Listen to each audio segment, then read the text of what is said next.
Value put करेंगे। x की probability हमारे पास 8/10 है,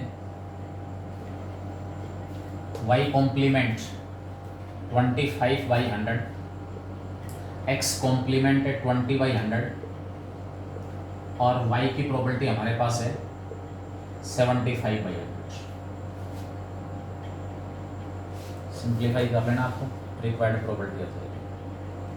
अगर केस इसमें कॉन्ट्राडिक्ट की बजाय find the probability that they will favour each other, वो दोनों एक दूसरे को फेवर करेंगे, यानी कि उस स्टेटमेंट के बारे में या तो दोनों कह रहे हैं सही है या दोनों कह रहे हैं गलत है। उस पर्टिकुलर स्टेटमेंट के बारे में उन दोनों की जो राय ली जा रही है उसके बारे में either both are saying that the given statement is correct और both are saying that given statement is incorrect, या तो x और y का simultaneous occurrence plus x complement और y कॉम्प्लीमेंट का साइमल्टेनियस अकरेंस। तो ये आपके पास मीनिंग हुआ इसके अंदर, they will contradict each other और they will favour each other on stating the same fact. Next question इसमें दिया हुआ है, ए class consist of 10 boys and 8 girls. Class के अंदर 10 लड़के और 8 लड़कियां हैं। ए committee of 3 students is constituted. 3 students की जो कमेटी है वो बनानी है, तैयार करनी है। तो टोटल तो हमारे पास 18 स्टूडेंट हो गए। For exhaustive cases we have to select 3 students out of 18 बगैर किसी रिस्ट्रिक्शन के।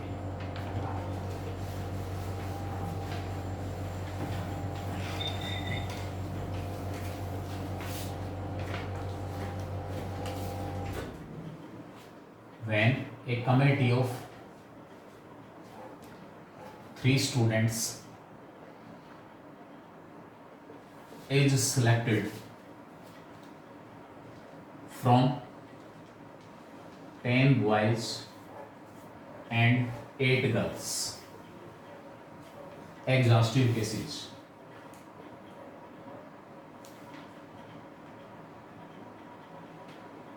(18C3) बगैर किसी रिस्ट्रिक्शन के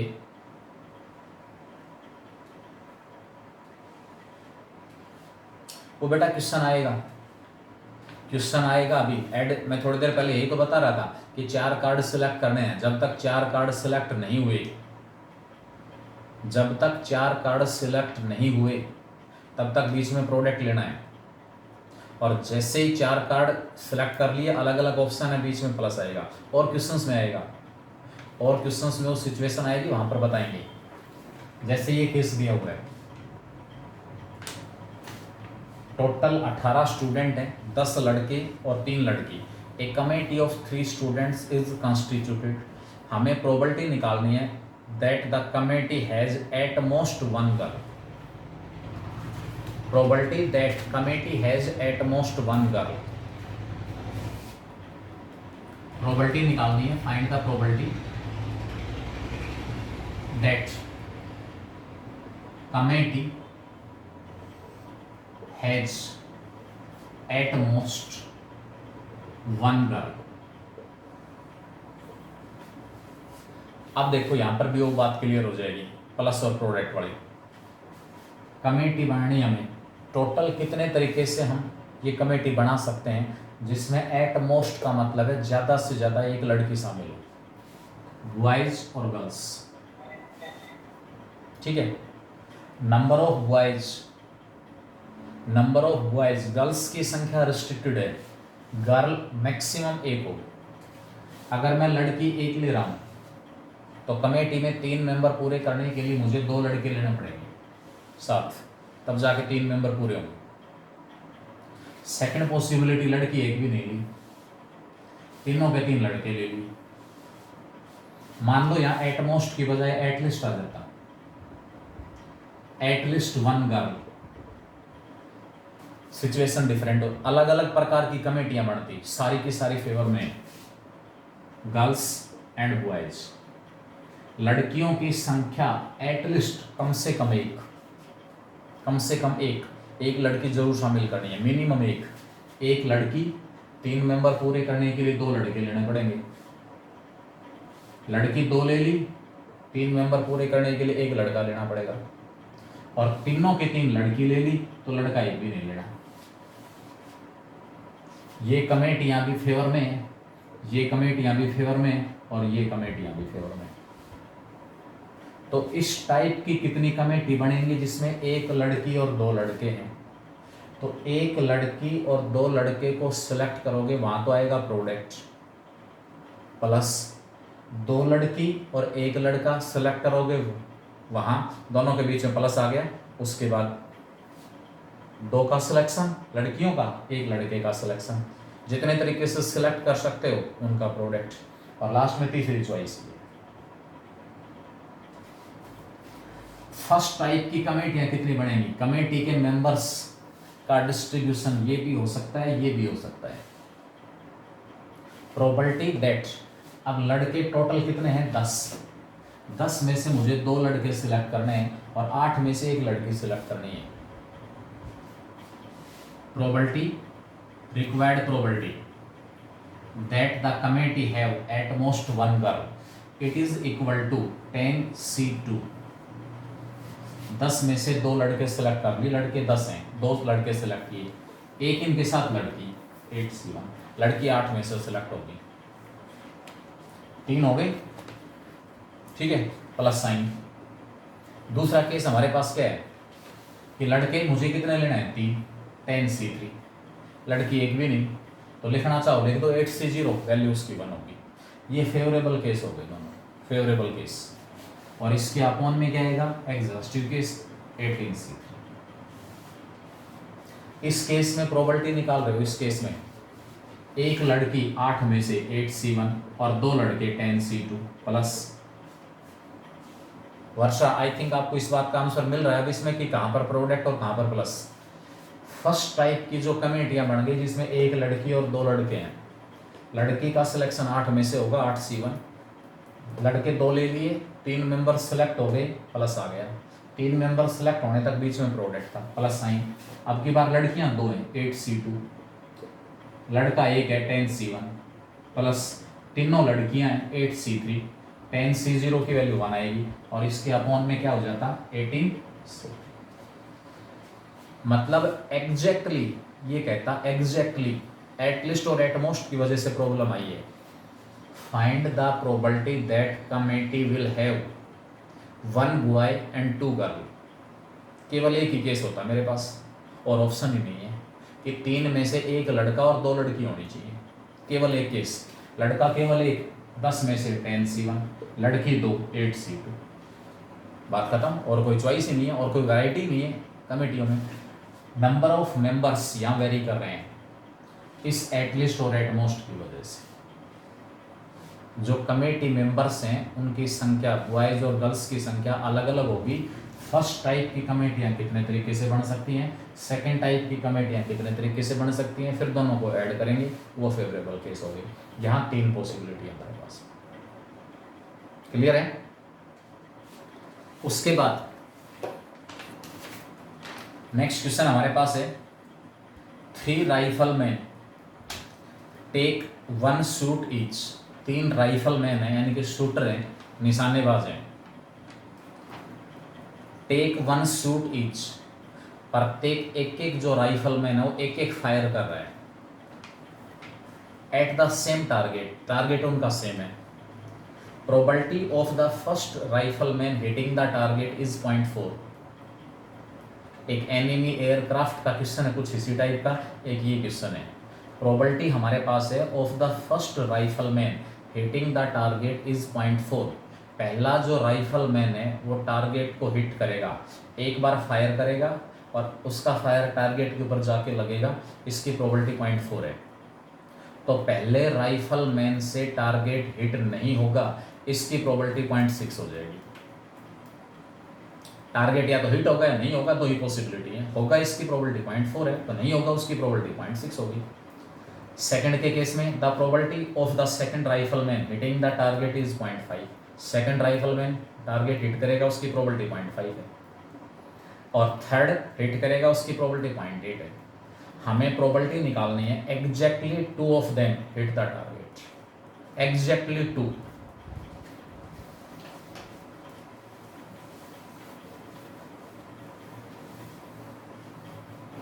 जहां डिफरेंट पॉसिबिलिटीज हैं वहां हर हालत में प्लस और प्रोडक्ट वाले दोनों ऑप्शन आएंगे। वह 3 राइफल में fire on a target, let A, B and C be the event that first, second and third riflemen hit the target respectively.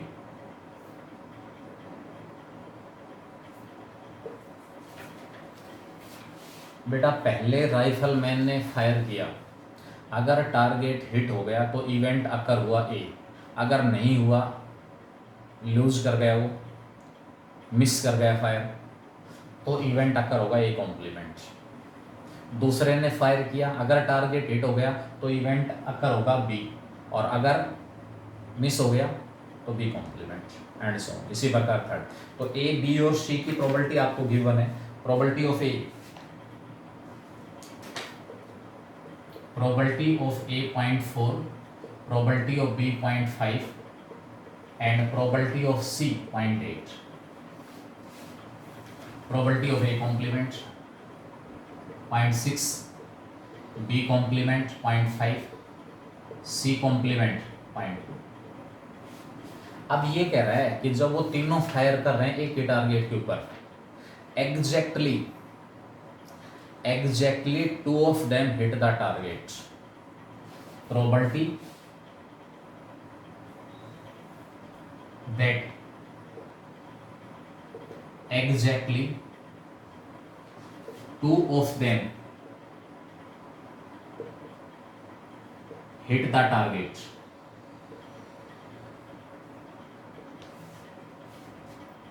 exactly 2 का मतलब this can happen in how many ways। ए और be target hit कर दें, पहला और दूसरा जो उससे तो टारगेट हिट हो जाए और तीसरे से हिट ना हो, पहले और तीसरे से टारगेट हिट हो जाए दूसरे से ना हो, दूसरे और तीसरे से टारगेट हिट हो जाए पहले से ना हो। तो जब पॉसिबिलिटी एक से ज़्यादा है इसका मतलब प्लस भी आएगा और प्रोडक्ट भी आएगा। प्रोबेबिलिटी निकाल रहा हूँ मैं सीधा इसके अंदर सिंबॉलिक फॉर्म में। It is equal to probability of A B के साथ सी का कॉम्प्लीमेंट, ए और बी इवेंट साथ में सी का कॉम्प्लीमेंट, मतलब है पहले और दूसरे राइफलमैन ने तो टारगेट हिट कर दिया और तीसरे से नहीं हुआ। लेकिन ये सिचुएशन अकेली नहीं है, और भी पॉसिबिलिटी हैं जिसमें एग्जैक्टली जो 2 राइफलमैन है वो टारगेट हिट करेंगे। वो सेकंड पॉसिबिलिटी क्या होगी, ए फर्स्ट और थर्ड ने टारगेट हिट कर दिया लेकिन सेकंड से नहीं हुआ, और फर्स्ट से नहीं हुआ सेकंड और थर्ड दोनों ने हिट कर दिया। और जहाँ कहीं है वहाँ आपके पास प्लस साइन आ जाएगा। Probability of A B C complement plus A B complement C plus A complement B C. ऊपर प्रोबेबिलिटी मैंने निकाल रखी है 6 के 6 इवेंट सी, वैल्यू पुट कर देना। ए की प्रोबेबिलिटी हमारे पास है 0.4 इंटू 0.5 इंटू में सी कॉम्प्लीमेंट 0.2 प्लस ए की प्रोबेबिलिटी 0.4, बी कॉम्प्लीमेंट की प्रोबेबिलिटी 0.5 और सी की प्रोबेबिलिटी है 0.8 प्लस ए कॉम्प्लीमेंट है 0.6, बी की प्रोबेबिलिटी 0.5 और सी की प्रोबेबिलिटी 0.8। ऐड करेंगे तीनों को मल्टीप्लाई करके 4 5 20 40 0.040, यहाँ से 40 160.160 और यहाँ से 0.240। ऐड करूँगा तीनों को तो हमारे पास रिक्वायर्ड प्रोबेबिलिटी। अगर यहाँ पर आपके पास प्रोबेबिलिटी दैट एग्जैक्टली की बजाय मैंने यहाँ लिख दिया at least 2 of them hit the target, क्या चेंज हो गया, at least 2 of them hit the target. Question थोड़ा सा चेंज कर दिया, परिस्थितियां और बढ़ेंगी। कम से कम 2 टारगेट हिट करें तो पहला और दूसरा टारगेट हिट कर सकता है, दूसरे से मिस हो जाए तीसरे से, पहला और तीसरा हिट हो गया, दूसरे ने मिस कर दिया, दूसरे और तीसरे ने टारगेट हिट कर दिया, पहले से टारगेट मिस हो गया। ये तो हुआ जब एग्जैक्टली दो ने, लेकिन दो से ज़्यादा भी टारगेट हिट कर सकते हैं। वो कब पॉसिबल होगा? एक केस और बढ़ जाएगा, और ABC। इसका मतलब क्या हुआ कि तीनों के तीन जो है उन्होंने टारगेट हिट कर दिया, किसी से भी मिस नहीं हुआ। तो at least 2 of them hit the target. एक सिचुएशन और बढ़ गई यहाँ पर, ABC। फर्स्ट ने भी हिट किया, सेकंड ने भी हिट किया, थर्ड ने भी हिट किया। अगर यहाँ पर एटलीस्ट की बजाय at most 2 of them hit the target, at most 2 of them hit the target, ज्यादा से ज्यादा 2 टारगेट हिट करें। 2 से भी टारगेट हिट हो सकता है, 1 से भी टारगेट हिट हो सकता है। अब एक कौन करेगा?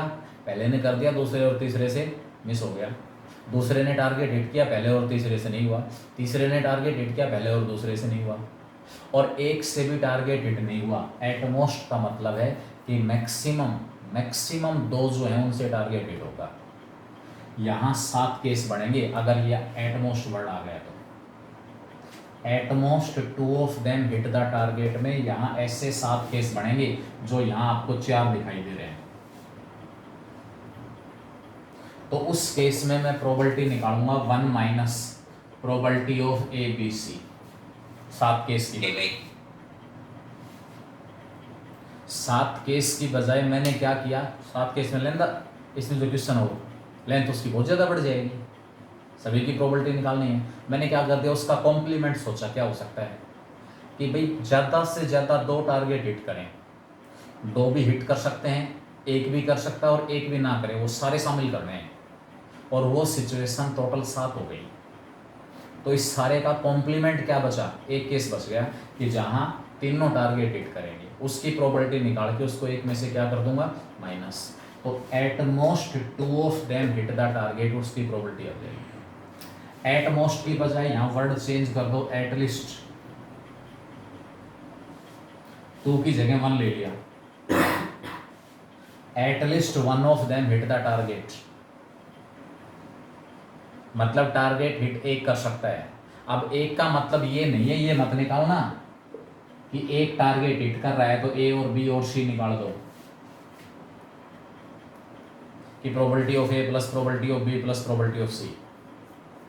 At least 1 of them hit the target का मतलब है एक अकेला फायर तीनों ने किया है, हिट किया A ने, पहले वाले ने, दूसरे और तीसरे से हिट नहीं हुआ, तो A के साथ B और C का कॉम्प्लीमेंट, और A कॉम्प्लीमेंट के साथ B C का कॉम्प्लीमेंट, और A कॉम्प्लीमेंट B कॉम्प्लीमेंट के साथ C।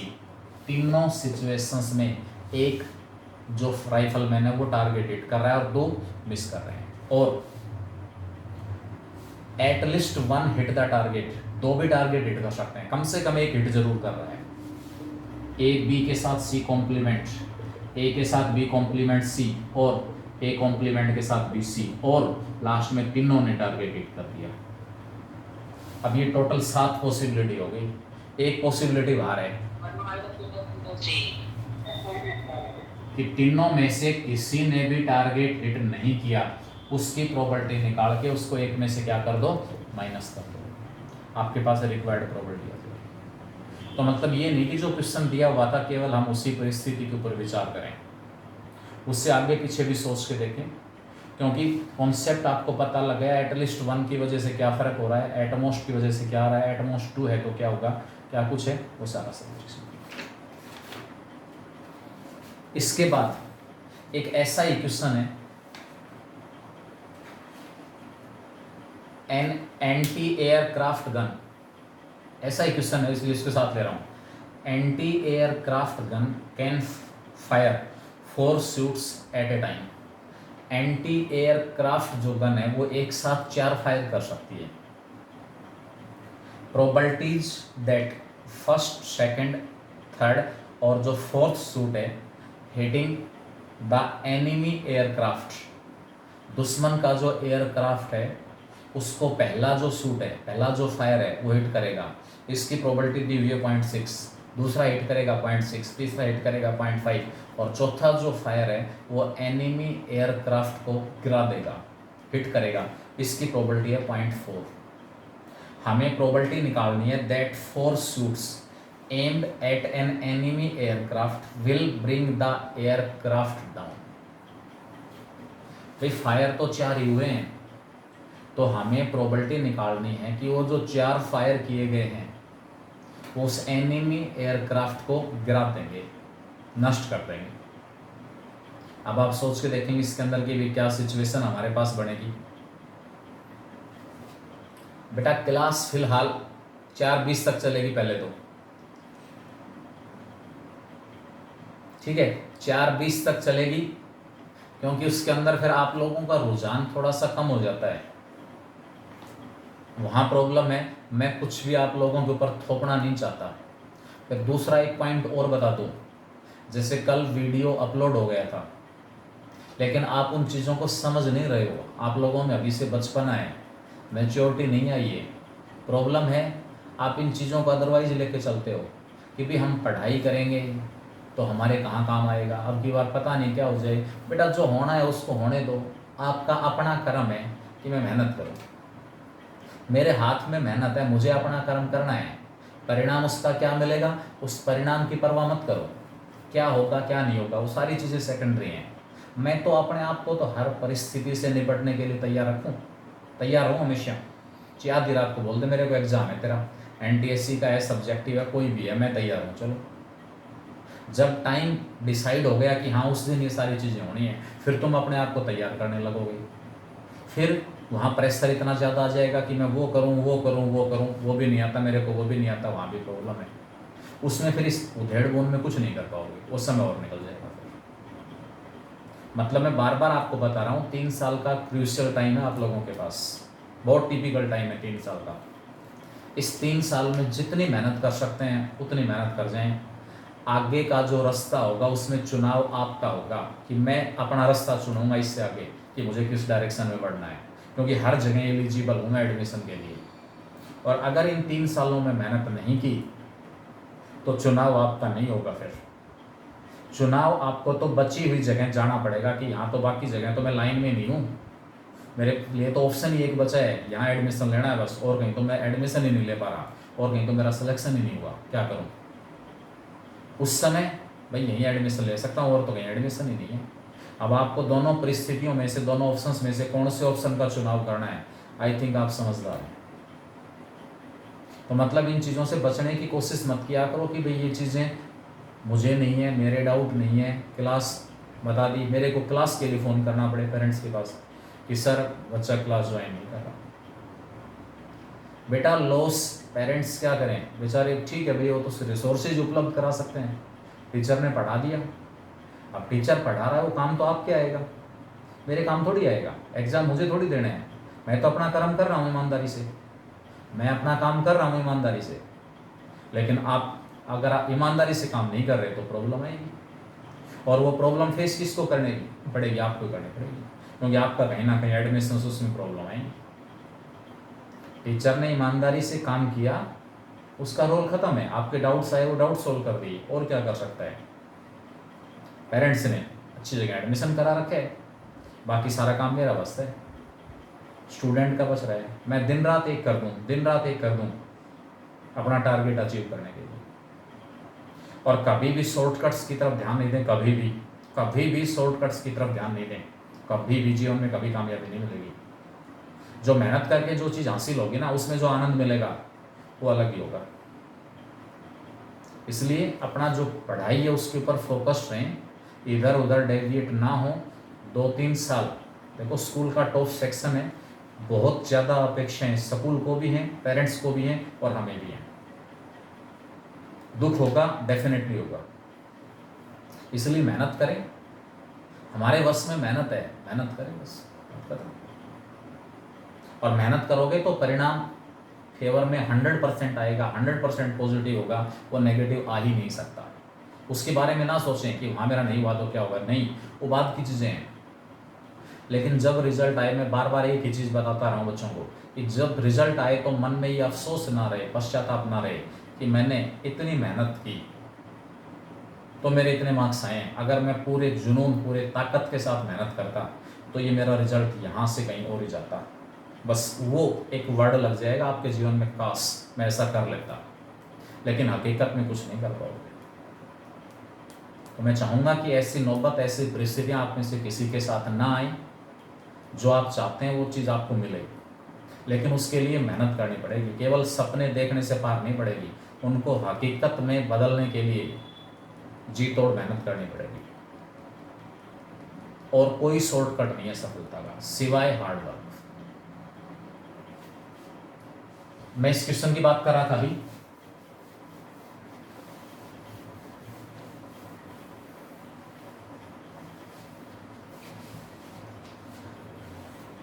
एंटी एयरक्राफ्ट गन है, 4 फायर कर सकती है।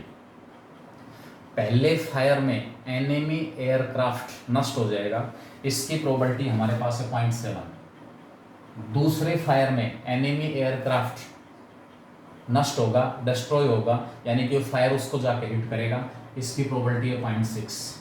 तीसरे फायर में 0.5 और चौथे में 0.4। प्रोबेबिलिटी निकालनी है। व्हाट इज द प्रोबेबिलिटी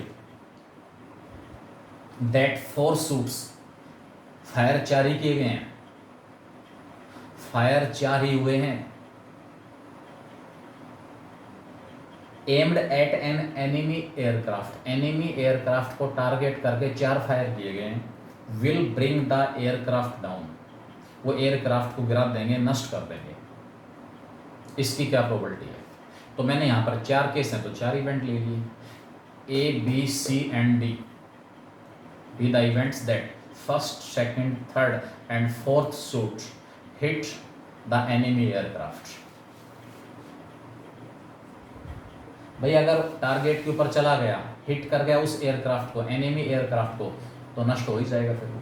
तो उस केस में प्रोबेबिलिटी ऑफ ए हमारे पास है 0.7, probability of B 0.6, probability of C 0.5 और probability of D 0.4।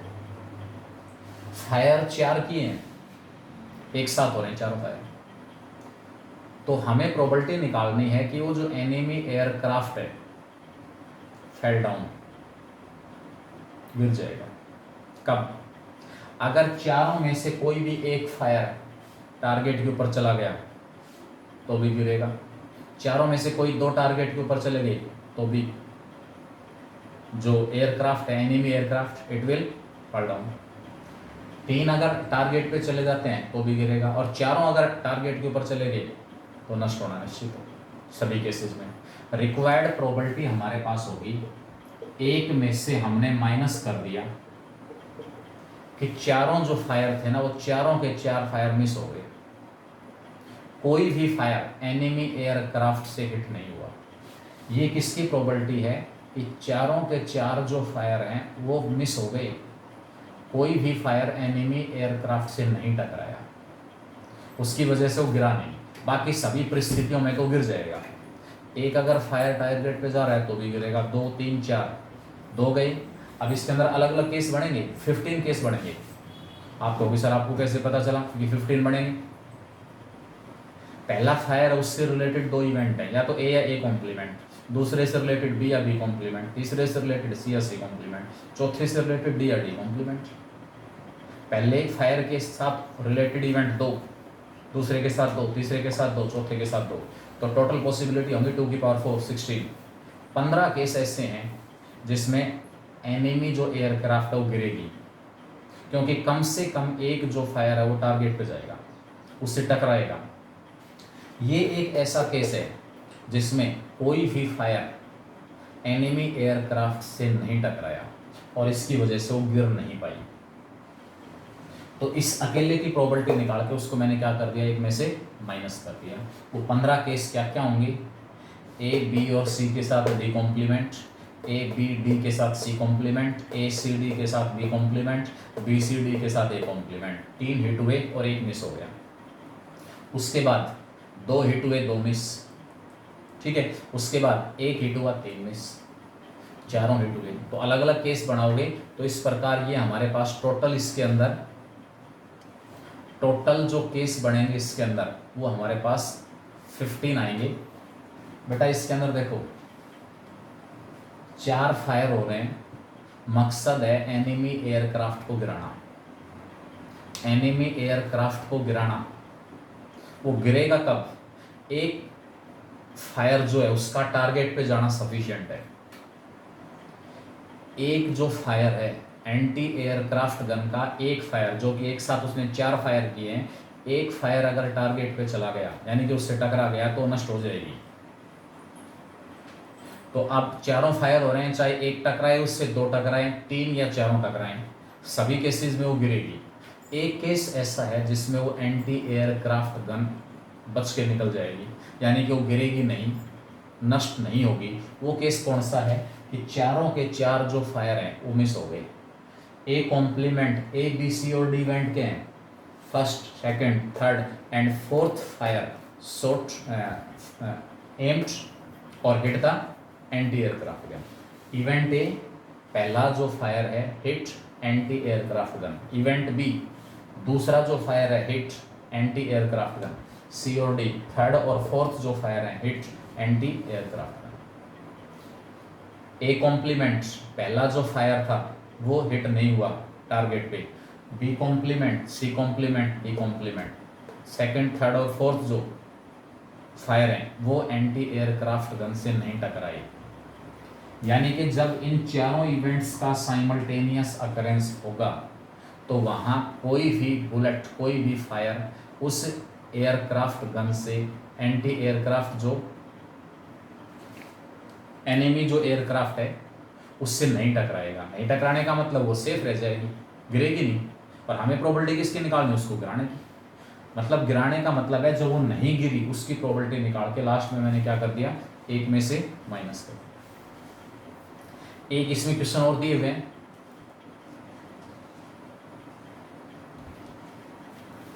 Number of cases में। बेटा देखो पहला केस था, इसमें 4 फायर हो रहे हैं, अगर 10 फायर होंगे ना 10, तो टोटल केस बनेंगे 2 की पावर 10। पहला case A B C D, चारों जो फायर थे वो टारगेट के ऊपर गए, चारों टकरा गए, उससे नष्ट तो होना ही था। 3 हिट करेंगे, एक हिट नहीं करेगा। A B C D complement, A B C complement D, A B complement C D, A complement B C D, 4 case हो गए और एक ये 5। ठीक है, उसके बाद 3 मिस हो गए, एक हिट कर गया, ए बी सी का कॉम्प्लीमेंट डी और A complement B complement C और डी कॉम्प्लीमेंट और A complement B C complement D complement, A B complement C complement और डी कॉम्प्लीमेंट। ऑर्डर फिक्स है। उसके बाद ये केस हो गया कि केवल एक जो है वो एयरक्राफ्ट गन से टकराया है, एक फायर, और बाकी 3 मिस हो गई, 4 केस। अब 2 टकराएंगे और 2 मिस करेंगे। पहला और दूसरा फायर हिट कर गया एयरक्राफ्ट गन को, तीसरा और चौथा हिट नहीं गई। पहला और दूसरा हिट नहीं कर पाए, तीसरा और चौथा हिट हो गया। Alternate A B complement C D complement, A complement B C complement D, A B complement C complement D, A complement B C और डी कॉम्प्लीमेंट, और लास्ट केस हो गया चारों का कॉम्प्लीमेंट। ये इस तरीके से टोटल हमारे पास 16 केस हैं, जिसमें एक केस ये है, दूसरा केस ये है, तीसरा केस ये है, चौथा केस ये है। 16 केस हैं टोटल।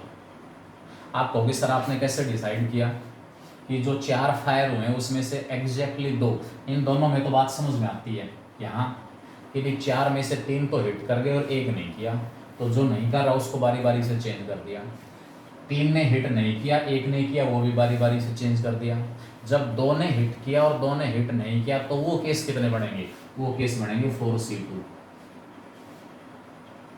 टोटल 4 फायर हो रहे हैं, 2 टारगेट को हिट करेंगे और 2 नहीं करेंगे, ये केस बनेंगे 4C2 और 4C2 की वैल्यू 6 आएगी। ये 6 केस हैं। तो इस तरीके से टोटल 16 केस हैं। इसमें से केवल और केवल इस केस में वो एनिमी जो एयरक्राफ्ट है वो गिरेगा नहीं, क्योंकि चारों के चार जो फायर हैं वो मिस हो जाएंगे, एक भी टारगेट के ऊपर नहीं गया। इस केस को छोड़कर बाकी सभी केसेस के अंदर कम से कम एक जो फायर है वो उस एनिमी एयरक्राफ्ट से जरूर टकरा रहा है, इट विल फेल डाउन। तो केवल इसकी प्रोबेबिलिटी निकाल के, बाकी सभी केसेस की प्रोबेबिलिटी निकालने की बजाय केवल इसकी प्रोबेबिलिटी निकाल के इसको एक में से क्या कर दिया, माइनस। क्लियर हो गया? Next case, in a single throw, एक जैसे क्वेश्चन है दो, लगभग सेम सा कॉन्सेप्ट है, शायद उसकी वजह से कंफ्यूजन हो रहा है। In a single throw with 2 dice, single throw with 2 dice, find the probability of getting an even number on one and a multiple of 3 on other. Pair of dice के 2 throw हैं, probability निकालनी है कि एक के ऊपर तो even number आए और दूसरे के ऊपर 3 का मल्टीपल। अब एक के ऊपर इवन नंबर है, यहाँ शायद जो कंफ्यूजन हुआ है, इवन नंबर हमें पता है 2, 4 और 6 होते हैं। सिंगल डाई को हम थ्रो करेंगे, पेयर ऑफ डाइस को थ्रो कर रहे हैं, एग्जॉस्टिव केस हो गए 36। एक डाई के ऊपर इवन नंबर और दूसरे के ऊपर मल्टीपल ऑफ 3,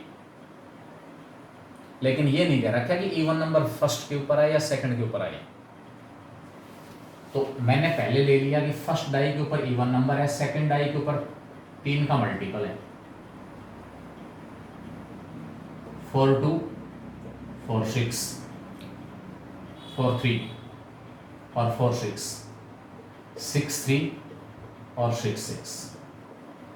क्या इस केस में फर्स्ट डाई की जो आउटकम है वो इवन है और सेकंड डाई की जो आउटकम है वो 3 का मल्टीपल है। अब इनको रिवर्स कर दो, ये नहीं कह रहा था, ऑर्डर नहीं है। अगर ये कह देता इसी क्वेश्चन में ऑन वन एंड अदर की बजाय on the first die there is an even number, first die के ऊपर इवन नंबर और सेकंड के ऊपर मल्टीपल ऑफ 3, तो केवल ये 6 केस होते हैं फेवर में, केवल 6 केस। फर्स्ट डाई के ऊपर हमारे पास क्या है, इवन नंबर और सेकंड डाई के ऊपर मल्टीपल ऑफ 3। अगर ऐसा होता क्वेश्चन में तो 6 फेवरेबल केस होते, लेकिन ये कह रहा है one die even number, on one die there is an even number and on another multiple of 3। तो इवन नंबर पहली डाई के ऊपर भी आ सकता है, इवन नंबर दूसरी डाई के ऊपर भी आ सकता है। अब मैं क्या करूंगा, फर्स्ट डाई के ऊपर तो 3 का मल्टीपल और सेकंड के ऊपर इवन नंबर, 6 2 6 4 6 6 दोबारा नहीं लिखोगे क्योंकि 6 6 ऑलरेडी यहाँ आया हुआ है पहले। ये 5 केस इसमें और ऐड हो गए, ये बड़ा केस कॉमन जाएगा। पहले क्या था, 6 केसेस के अंदर फर्स्ट डाई के ऊपर इवन नंबर था, सेकंड डाई के ऊपर नंबर 3 का मल्टीपल था। मैं बेटा फिर बता रहा हूँ कि आपके पास अगर ये on first is this and second is this, on first is even number, second is multiple of 3, तो केवल ऊपर वाले 6 केस। लेकिन on one is this and other is this, एक के ऊपर ऐसा और दूसरे के ऊपर ऐसा, तो जिसके ऊपर इवन नंबर है वो डाई फर्स्ट भी हो सकती है और डाई सेकंड भी हो सकती है। अब इस तरीके से जो रिक्वायर्ड प्रोबेबिलिटी हमारे पास है वो 11/36 आ जाएगी। रिक्वायर्ड प्रोबेबिलिटी कितनी होगी, 11/36। ठीक है, तो बाकी बचे हुए जो क्वेश्चंस हैं, जो डाउट्स हैं, वो हम कल डिस्कस करेंगे। इसके डाउट्स और भेज दें भले ही, जिस बच्चे के डाउट्स हैं। 2-3 टाइप के ऑप्शंस मैंने आपके पास असाइनमेंट भेज दिए, 9th क्लास की बुक में से, एलन का एडवांस लेवल का था वहाँ से भेजा था, 10th एलन में से भेज दिया, MTJ की बुक आपके पास है ही, उसके बाद एलिमेंट की बुक है, रेजोनेंस के नोट्स हैं। मेरा मकसद ये है कि एटलीस्ट जो मटेरियल मेरे पास है उसमें से एक भी क्वेश्चन ऐसा ना हो जो मुझे ना आता हो। कोई भी बच्चा ये फील ना करे कि सर ने मेरे डाउट डिस्कस नहीं किए। मैं तो रूटीन में एक साथ लग रहा हूँ, जिसका डाउट जो आता गया, पहले के डाउट तो पहले डिस्कस हो गए, आज जिसके डाउट आए हुए वो कल डिस्कस हो जाएंगे। ठीक है, थैंक यू।